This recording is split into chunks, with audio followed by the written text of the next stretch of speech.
Thanks, Mike. And you know, that question, the who would win the wrestling match, we're going to ask our NFL players that are on a little later, because it's got the sports nation very divided right now. Be sure to log out and vote.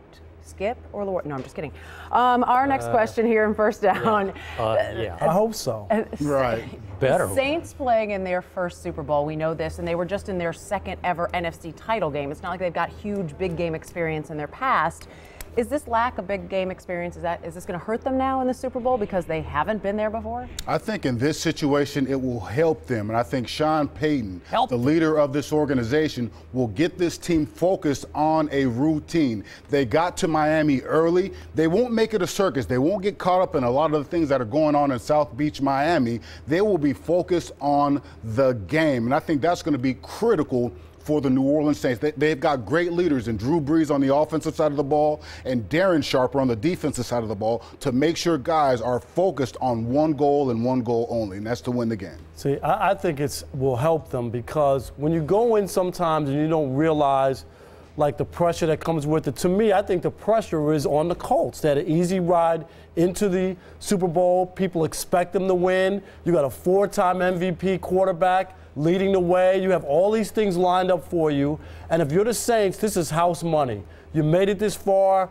You go in. There's no pressure. Put it all out there and try to do the upset. Go back to the Giants and the Patriots. It was almost the same situation where nobody expected the Giants to win, and they won. I don't want to get cart before horse here, but our next question is about two guys that might be risking, Dwight Freeney and Gerard Powers. And I think it's swinging back to where the pressure's starting to be on the Saints.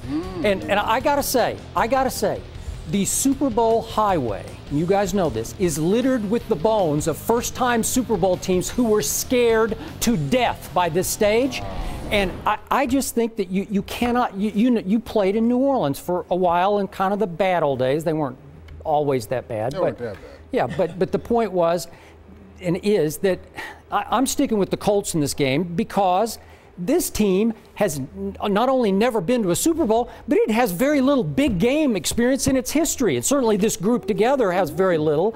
So to the point that, okay, Sean Payton dressed up like a bellman. So he's to welcome the team and had the other guys dress up like bellmen. So he stole a page from Bill Walsh's playbook in 1980. Great move. And I'm thinking, well, at least you could have thought of something original, because that seems presumptuous to me. Because are you saying we're launching a dynasty like the 49ers? We're going to start it the same way Walsh started his dynasty? Because I don't know. I think they're trying to act like they're the favorite in this game. Isn't there something to this idea? You guys are saying, there's no pressure, but I mean, as Skip's saying, they haven't been there. There is just such a circus. Forget just media day today. It is a bigger stage, a bigger everything, and you see it every year in, year out. The butterflies shake it off, and the Colts have been there. That's a difference of a quarter in the game. Yeah, but that's not going to be an impact? I understand, because that's what, most of the time people say the team with experience, of course, has the upper hand because they've been through it. But sometimes when you go in and you don't realize, like, the magnitude of, and you just go out and play, especially since no one expects you to win. You're the underdog. Yeah, but they're the Saints, and New Orleans needs this, and everybody keeps saying, and you would know better than anybody, this team right now to this city is everything, and everybody keeps talking about what it would mean to New Orleans. See, I think when you do that, I think when you get caught up in that, and we've seen this before, if you're talking about them winning for New Orleans and the whole situation, I don't buy into that thing, because we saw it with the Yankees with 9/11 and the Arizona Diamondbacks. Again, no pressure on them, went and beat the Yankees, which everybody thought this was set up for them to win. Okay, but people are saying, well, Sean Payton's been here before. He knows the Super Bowl. Yeah, he called the plays for a team that lost 34-7 to the Ravens. That qualify? Okay.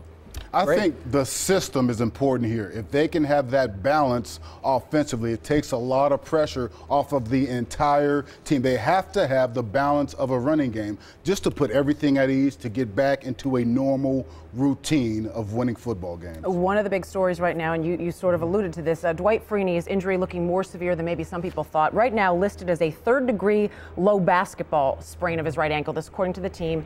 What that means is, by definition, third degree is a torn ligament. The betting line dropped from 5.5 to 5. Are you surprised that maybe it didn't move more? Shocked. It should be about 3. I mean, really, that's a big injury. And I still can't believe that they're like poo-pooing Dwight Freeney all of a sudden. After this got 13.5 sacks, their best defensive player, probably not going to play. I just don't see him playing. I could be wrong. And the thing is, when you look at them defensively, they're going up against a heck of the number 1 rated offense. Who did they beat to get into the playoffs? Now they beat the Ravens, who were ranked 13th offensively, and the Jets ranked 20th. It would be different if it would have been the Patriots and the Chargers. Had they beaten those 2 teams defensively, then I'd say, okay, it's no big deal. But in this case, I think it's bigger that the defense has to show up. Okay, so no Dwight Freeney, who is, we all agree, the best edge rusher in pro football. I brought up that they're listing him as questionable, but Gerard Powers is their best cornerback, rookie from Auburn, did not dress for the AFC Championship game. I don't know what his status is, but he's got a bad foot. I don't know if he's going to go. So what if he can't go and you're down your best cornerback and your best rusher against the best offense in football? So I'm back to my point. You're thinking that the Saints should be favored in this game, right? I think they're going to win big, but I don't think they should be favored. I think that I understand why the Colts are favored because of they won a championship and they have a 4-time MVP leading the way. So I understand that. In my opinion, is the only reason that they're favored right now. Obviously, Peyton Manning is who he is, and the experience of them winning a Super Bowl the last time in Miami. That's why they're ahead in the spread. Okay, so to sum all this up, I think you should give me the Colts in 7. Why do you want? Well, you said they're going to win big. They are going to win right? big, but why don't you just take the? We just made all the case why the Saints should be favored. Points. No, You'd 7. Be happy with 5. 7. You said before the show you're going to give me 7. Don't do it, Rob. Right? We're on the record. Don't do it, Rob. Listen to the man. Listen to the man. That's going to do it for first down. Coming up in second down. Waffle. We'll dive into Super Bowl Media Day. Overrated or underrated? The guys will weigh in on that. A lot more to get to. Also, Mike, what else is coming up on the show? A lot, Dana.